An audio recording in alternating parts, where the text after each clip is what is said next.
નમસ્કાર, આપ જોઈ રહ્યા છો નેશન પ્લસ ન્યૂઝ. હું છું આપની સાથે હેતલ ભગત. તારીખ 31મી ડિસેમ્બરના રોજ ગુજરાતમાં દારૂની નદીઓ વહેવડાવવાના મનસૂબા એ શરાબ માફિયાઓએ સેવ્યા હતા, પરંતુ ગુજરાત પોલીસે એમને નિષ્ફળ બનાવ્યા છે.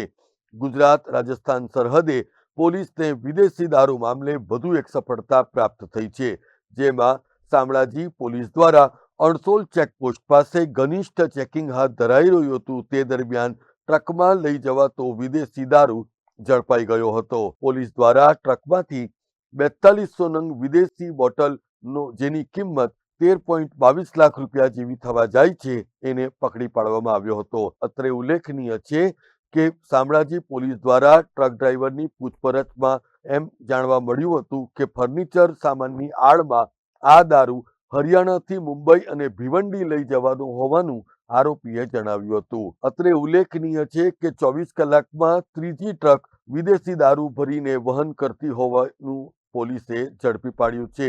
ત્યારે આગામી દિવસોમાં ચેકપોસ્ટ ઉપર પેટ્રોલિંગ વધુ ઘનિષ્ઠ બનાવાશે એ દિશામાં પણ પોલીસે પ્રયત્નો શરૂ કર્યા છે. Bureau report, nation plus news, Aravalli. સમાચારોના સતત અપડેટ મેળવવા માટે અમારી નેશન પ્લસ ન્યૂઝની યુટ્યુબ ચેનલને સબસ્ક્રાઇબ કરો, બેલ આઇકન દબાવો અને જોડાયેલા રહો ફેસબુક, ઇન્સ્ટાગ્રામ અને ટ્વિટર પર.